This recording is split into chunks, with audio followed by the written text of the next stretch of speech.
Caribbean सागर के बीच एक परिवार अपनी यॉट पर छुट्टियां मना रहा होता है। माँ जूलिया तैरने के लिए पानी में कूद जाती है। आराम करते समय उसे कुछ अजीब महसूस होता है, लेकिन क्योंकि आसपास कुछ दिखाई नहीं देता, वह सोचती है कि शायद उसका भ्रम होगा। कुछ सेकंड बाद वही अजीब एहसास फिर होता है। इस बार भी कुछ नजर नहीं आता, लेकिन अब वह घबरा जाती है और यॉट की तरफ तैरना शुरू करती है। तभी अचानक कोई उसकी टांग खींचने लगता है और वह मदद के लिए जोर जोर से चिल्लाने लगती है। उसकी बेटी कैसी हेडफोन लगाकर म्यूजिक सुन रही होती है, इसलिए उसे कुछ सुनाई नहीं देता। पति टॉम और बेटा बेन मछली पकड़ने में व्यस्त होते हैं। जूलिया पानी के ऊपर टिकने की कोशिश करती है, लेकिन मुंह में पानी जाने की वजह से चिल्लाना मुश्किल हो जाता है। थोड़ी देर बाद टॉम को एहसास होता है कि काफी देर से उसने जूलिया को नहीं देखा। वह यॉट पर उसे ढूंढता है और फिर अपनी पत्नी को खतरे में देख लेता है। वह बच्चों को बुलाता है, यॉट को उस तरफ ले जाता है और पानी में कूद जाता है। जल्दी से जूलिया तक पहुंचकर उसे संभालता है और यॉट की ओर तैरता है। बच्चे दोनों को ऊपर खींच लेते हैं। परिवार जूलिया को संभालता है, लेकिन जूलिया खुद को समझाती है कि शायद लहरों की वजह से ऐसा हुआ होगा। रात को सब मिलकर बेन का जन्मदिन मनाते हैं। कैसी को उसके बॉयफ्रेंड का कॉल आता है, तो वह लैपटॉप लेकर बाहर चली जाती है। वीडियो कॉल में उसका बॉयफ्रेंड दिखाता है कि शहर के ऊपर बड़े बड़े काले बादल छा गए हैं। कॉल ग्लिच होकर फ्रीज हो जाती है। कैसी यह बात परिवार को बताने आती है, लेकिन टॉम कहता है कि शायद जमीन से दूर होने की वजह से सिग्नल कमजोर है। तभी सबको एक आवाज सुनाई देती है। वे सब बाहर जाते हैं और देखते हैं कि व्हेल मछलियों का एक समूह गुजर रहा है। टॉम समझाता है कि व्हेल मछलियां हमेशा पृथ्वी के मैग्नेटिक फील्ड को फॉलो करती हैं, लेकिन जब तूफान आता है तो वे कंफ्यूज हो जाती हैं। अचानक यॉट जोर से हिलती है और बेन गिर जाता है। टॉम को चिंता होती है कि कहीं यॉट को नुकसान तो नहीं पहुंचा, इसलिए वह डाइव करके नीचे चेक करने चला जाता है। कुछ देर बाद वह सतह पर वापस आता है, लेकिन उसके कंधे पर एक बड़ा घाव होता है। जूलिया तुरंत उसका जख्म सीती है। टॉम बताता है कि पानी के अंदर उसे ऐसा लगा जैसे उसके पीछे कोई बहुत बड़ा जीव था, लेकिन जब उसने मुड़कर देखा तो प्रोपेलर से कट लग गया। वह कहता है कि जो भी चीज थी बहुत बड़ी थी। टॉम को यॉट पर काफी नुकसान दिखाई देता है, इसलिए उन्हें मदद बुलानी पड़ती है। जूलिया बार बार रेडियो पर कोशिश करती है। कैसी फोन पर सिग्नल ढूंढती है, लेकिन कुछ भी काम नहीं करता। तभी कैसी को एक अजीब सा जीव दिखाई देता है और वह चिल्ला उठती है, लेकिन वह तो बस बेन होता है जो मास्क पहनकर मजाक कर रहा होता है। कुछ देर बाद यॉट पूरी तरह बंद हो जाती है और समुद्र के बीच में फंस जाती है। जूलिया रेडियो में एक आवाज सुनती है, लेकिन आवाज इतनी खराब होती है कि उसे कुछ समझ नहीं आता। टॉम परिवार को बताता है कि उनके पास सिर्फ 4 दिन का खाना पानी बचा है और अब उन्हें किसी मछली पकड़ने वाली नाव का इंतजार करना होगा। अचानक रडार पर कुछ डिटेक्ट होता है और परिवार को एक अजीब सी आवाज सुनाई देती है। सब दौड़कर बाहर आते हैं और हैरानी से देखते हैं कि कई सारे उल्कापिंड जमीन पर गिर रहे हैं। जहां जहां उल्कापिंड गिरते हैं वहां बड़े धमाके होते हैं। एक उल्कापिंड पानी में उनके पास गिरता है तो टॉम तुरंत यॉट को चलाने की कोशिश करता है। इंजन मुश्किल से चलता है, लेकिन तभी एक और उल्कापिंड उस इलाके को हिट करता है। परिवार डर के मारे एक दूसरे को कसकर पकड़ लेता है। तभी टॉम को समझ आता है कि जो आग के गोले गिर रहे हैं वे उल्कापिंड नहीं बल्कि सैटेलाइट्स हैं। उसी वक्त बेन देखता है कि यॉट से धुआं निकल रहा है। टॉम चेक करता है और कंफर्म होता है कि इंजन खराब हो गया है। हवा तेज होने लगती है तो फैमिली यॉट के अंदर छुप जाती है, बिना ये नोटिस किए कि कंपास बहुत तेजी से घूम रहा है। यॉट जोर जोर से हिलने लगती है। बेन फिर से गिर जाता है और इस बार उसे चोट भी लग जाती है। लहरें तेजी से यॉट से टकरा रही होती हैं। टॉम स्ट्रगल करके बाहर जाता है और लाइफ जैकेट्स लेकर आता है। तभी पावर चली जाती है। टॉम तुरंत पावर बॉक्स का बटन प्रेस करता है और लाइट वापस आ जाती है। उस वक्त बेन नोटिस करता है कि जूलिया की नाक से खून बह रहा है। जूलिया को चक्कर आने लगते हैं, जबकि कैसी सिंक पर जाकर उल्टी कर देती है। टॉम रेडियो ट्राई करता रहता है पर सिग्नल नहीं मिलता। अचानक एक तेज हाई पिच्ड नॉइज आती है और हवा और भी स्ट्रांग हो जाती है। जूलिया दरवाजे बंद करने की कोशिश करती है, पर एक हैच खुल जाता है और हवा खिड़कियां तोड़ने लगती है। टॉम एक फ्लेयर जलाता है और थोड़ी देर बाद अंधेरा छा जाता है।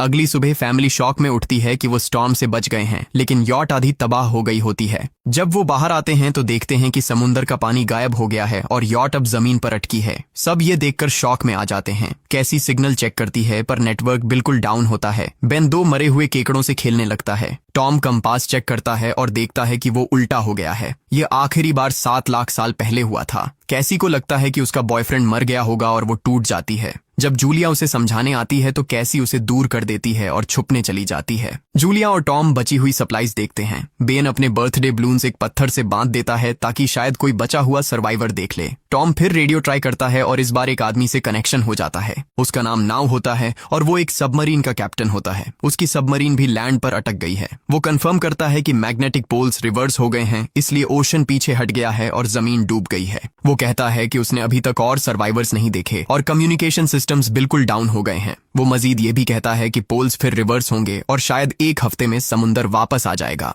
वो फैमिली को वार्न करता है कि जितना हो सके ऊंची जगह चढ़ जाओ, क्योंकि जब पानी वापस आएगा तो वो बहुत खतरनाक होगा। वो बोलता है उसका पार्टनर क्रैश में मारा गया और सबमरीन में बस 3 लोगों की ही जगह है। जूलिया और टॉम उससे कहते हैं कि प्लीज हमारे बच्चों को बचा लो। वो उन्हें अपने कोऑर्डिनेट्स दे देता है। टॉम कैलकुलेट करता है कि सबमरीन तक पहुंचने में 2-3 दिन लगेंगे। वो फैमिली से कहता है आज रात अच्छे से आराम कर लो, कल सुबह हम निकलेंगे। अगली सुबह फैमिली सामान पैक कर रही होती है, तभी टॉम को पास में कुछ हिलता हुआ दिखता है। वो एक लंगड़ा आदमी होता है जिसके हाथ में हारपून होती है और साथ में एक कुत्ता लगातार भौंक रहा होता है। टॉम उसके पास जाता है और उसे पानी की बोतल देता है, लेकिन वो आदमी कुछ ऐसी भाषा में बोलता है जो टॉम समझ नहीं पाता। पानी पीने के बाद वो अजनबी अचानक टॉम के सिर पर बोतल मारता है और चेहरे पर जोर का लात मार देता है। जूलिया डर के मारे भागती है, लेकिन तब तक देर हो चुकी होती है। वो आदमी टॉम के पेट में हारपून घुसा चुका होता है। टॉम कुछ पल तक तड़पता है और फिर वो उसकी गर्दन भी काट देता है। फिर वो आदमी जूलिया के पीछे भागता है और उस पर हारपून फेंकता है, जिससे उसके कंधे में चोट लग जाती है।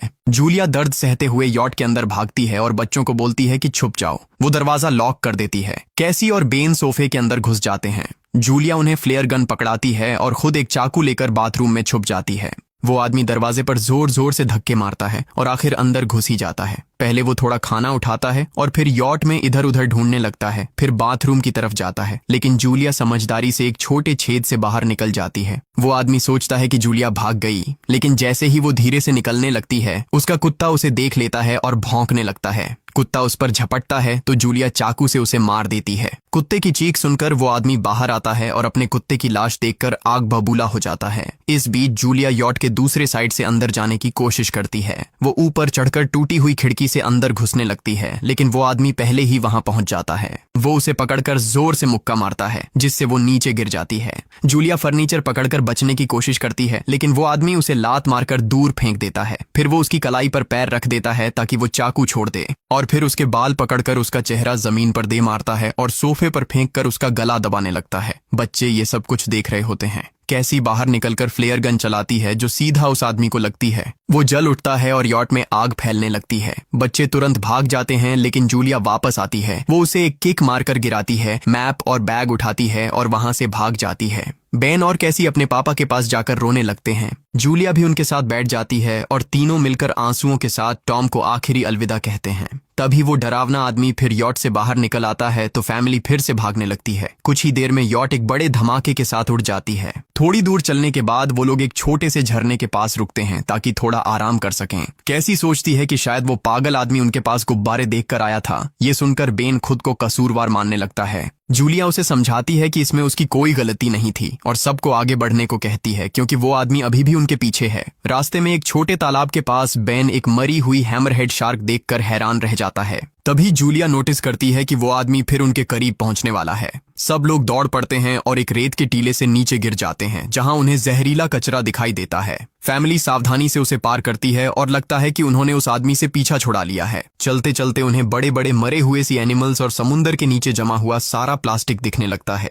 बेन धीरे धीरे चलने लगता है तो जूलिया समझ जाती है कि वो डिहाइड्रेशन के करीब है। वो सबको रुकने को कहती है। जब वो पानी की बोतल देखती है तो उसे झटका लगता है। बोतल में पानी लगभग खत्म हो चुका होता है। कैसी को एहसास होता है कि शायद उसने बोतल ठीक से बंद नहीं की थी। जूलिया गुस्से में चिल्लाती है कि उसकी लापरवाही की वजह से पानी खत्म हो गया। कैसी जवाब देती है, क्या फर्क पड़ता है, वैसे भी हम बचने वाले नहीं हैं। दोनों के बीच लंबी बहस होती है, फिर भी फैमिली आगे चलती रहती है। कुछ देर बाद उन्हें एक क्रैश हुआ प्लेन मिलता है। अंदर कुछ हिलता डुलता देख सब डर जाते हैं, लेकिन वो सिर्फ कुछ पक्षी होते हैं। फैमिली तय करती है कि रात यहीं प्लेन के अंदर गुजारेंगे। वो थोड़ा सा स्नैक शेयर करते हैं और जूलिया को टॉम की जैकेट में एक फैमिली फोटो मिलती है, जिसे देखकर उसका दिल टूट जाता है। कैसी पूछती है, मॉम आप और डैड की लव स्टोरी क्या थी? जूलिया मुस्कुराकर बताती है, टॉम हॉस्पिटल में मेरा पेशेंट था। फिर एक दिन उसने फूल और एक प्यारी सी कविता देकर अपना प्यार जताया था। रात के बीच में कैसी प्लेन से बाहर जाती है। तभी वो डरावना आदमी उसे पीछे से पकड़ने की कोशिश करता है, लेकिन जूलिया अचानक पीछे से उस पर टूट पड़ती है और बार बार चाकू से वार करके उसे मार देती है। कैसी अपनी माँ को गले लगाकर शांत करती है। अगली सुबह उस आदमी की लाश पर कीड़े गुंड पड़े होते हैं। फैमिली नोटिस करती है कि उसके शरीर पर कई काटने के निशान हैं, मतलब इस एरिया में कोई खतरनाक जीव छिपा हुआ है। जैसे ही वो लोग वहां से निकलते हैं, केकड़े उसके मुंह से बाहर निकल आते हैं। कुछ घंटों बाद जूलिया और कैसी मैप देख रही होती हैं, लेकिन बेन धीरे से आगे निकल जाता है। जूलिया चिल्लाती है, रुक जाओ, लेकिन बेन एक तालाब में झुककर पानी पीने लगता है। जूलिया तुरंत उसे खींचकर बाहर निकालती है और समझाती है कि अनजान पानी उसे बीमार कर सकता है। धूप बहुत तेज हो जाती है तो फैमिली अपने सिर कपड़ों से ढक लेती है। बेन को चक्कर आने लगते हैं। तभी उन्हें कुछ पुराने कुर्सियां मिलती हैं और जूलिया कैसी उनसे एक टेम्पररी शेल्टर बना लेती हैं। जूलिया बेन को इंजेक्शन लगाती है और तय करती है कि वो रात वहीं बिताएंगे। सुबह जूलिया एक अजीब सी आवाज सुनकर उठती है।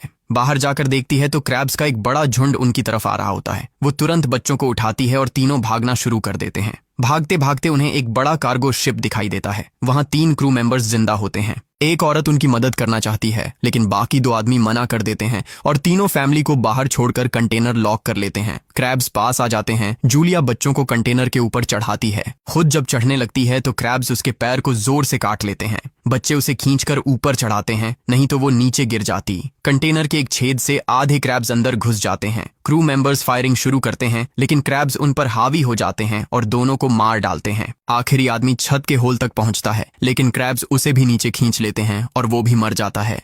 जूलिया अपने जख्म पर पट्टी बांधती है और बेहोश हो जाती है। कुछ देर बाद जब वो उठती है तो खुद को रेत के तूफान के बीच अकेली पाती है। वो घबराकर बच्चों को ढूंढने लगती है। एक मरी हुई औरत का हथियार उठाती है और जोर जोर से चिल्लाती है। कैसी उसकी आवाज सुनकर लौट आती है और बताती है कि वो और बेन मदद ढूंढने गए थे लेकिन कोई नहीं मिला। फिर दोनों बेन से मिलते हैं जिसे एक खुला कंटेनर मिलता है जहां वो तूफान खत्म होने तक रुक सकते हैं। जूलिया टॉम का लाइटर निकालती है और अपने जख्म को जलाकर बंद करती है जो बेहद दर्दनाक होता है। तूफान थमने के बाद उन्हें एक और कंटेनर मिलता है जिसमें बहुत सारी पानी की बोतलें होती हैं। बॉडीज चेक करते वक्त उन्हें एक रेडियो और एक गन भी मिलती है। जूलिया नाव से संपर्क करती है और बताती है कि मैप खो गया है। इस पर नाव बताता है कि उन पर आर्थ्रोपॉड्स ने हमला किया था, वो अब इसके जीव हैं जो ऑक्सीजन की वजह से पूरी तरह पागल हो चुके हैं।